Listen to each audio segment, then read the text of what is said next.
Halo semuanya, apa kabar? Gimana kabarnya teman? Semoga kalian semua baik-baik saja ya, sehat selalu ya. Oke, berjumpa lagi dengan saya Andri. Kali ini saya mau berbagi tips nih buat kalian. Kok kalian sudah melamar kerja tapi nggak ada panggilan sih? Oke. Jadi di sini saya mau ngasih tips buat kalian. Mungkin ini salah satu penyebabnya kalian kenapa nggak ada kabar dari perusahaan yang pernah kalian melamar kerja, terus nggak ada panggilan lagi gitu aja gitu ya. Yang pertama itu mungkin eh, kalian itu tidak cari tahu dulu tentang perusahaan yang kalian lamar. Jadi gini, sebelum kalian itu melamar kerja ke perusahaan yang kalian lamar, usahakan kalian itu cari tahu dulu tentang perusahaan kalian yang mau kalian lamar gitu. Contohnya misalkan perusahaan PT apa gitu ya.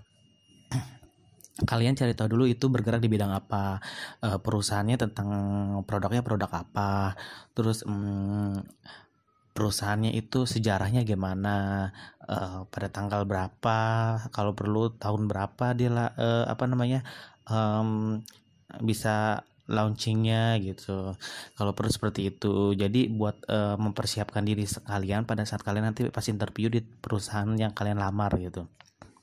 Nah, yang kedua itu kesalahan kostum dan penampilan pada saat kalian interview atau melamar kerja itu tidak menarik. Nah, buat teman-teman usahakan kalau misalkan kalian itu mau interview, itu mau melamar kerja terus interview, misalkan ya langsung nerima interview, itu usahakan kalian itu penampilannya tuh rapih, menarik, semenarik mungkin, karena itu juga faktor juga penyebab kalau misalkan kalian itu jadi pertimbangan oleh orang HRD-nya atau perusahaan agar untuk menerima kamu atau tidaknya gitu. Kalau misalkan kalian itu tidak rapih atau tidak menarik, pasti perusahaan juga mikirnya dari penampilan aja kalian itu tidak menarik. Maksudnya dari penampilan aja kalian itu tidak rapih. Gimana nanti kerja, yang ada nanti berantakan gitu. Karena cermin dari penampilan kita juga bisa jadi menjadi bahan pertimbangan juga gitu. Kalau misalnya kita rapi, menarik, enak dilihat oleh HRD atau oleh para HRD yang ada di perusahaan, itu kan bisa jadi kalian itu dipertimbangkan lagi karena kalian itu punya daya tarik atau penampilan yang menarik atau rapi gitu ya. Nah, sekarang yang ketiga, lamaran itu kalian harus rapi teman-teman. Terus kalau misalkan kalian itu CV-nya itu kalian harus rapi. Utamakan CV kalian tuh lengkap, dari semua persyaratan itu harus lengkap. Walaupun kalian itu melihat persyaratan yang ada di internet itu menurut kalian belum lengkap, usahakan kalau bisa sih semuanya itu lengkap. Jadi biar pas HRD melihat CV kamu itu lebih dari cukup gitu persyaratannya gitu loh teman-teman.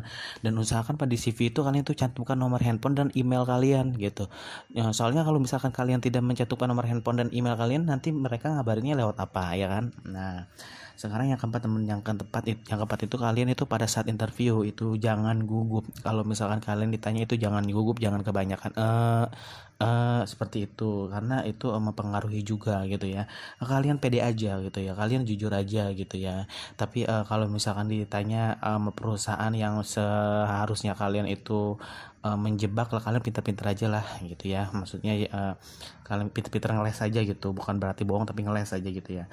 Nah, yang kelima itu usahakan kalau kalian misalkan habis interview itu kalian itu beri salam atau jabatan tangan gitu ya, keluarin senyuman. Jadi kalau misalkan kalian pada saat interview aja kalian itu udah sering tersenyum, ramah gitu ya, sopan, itu mungkin bisa jadi pertimbangan juga oleh perusahaan juga, oleh HRD-nya.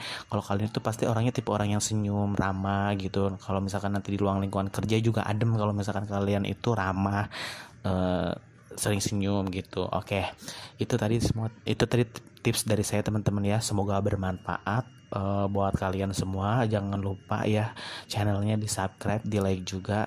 Terima kasih, ditunggu video-video selanjutnya. Bye bye.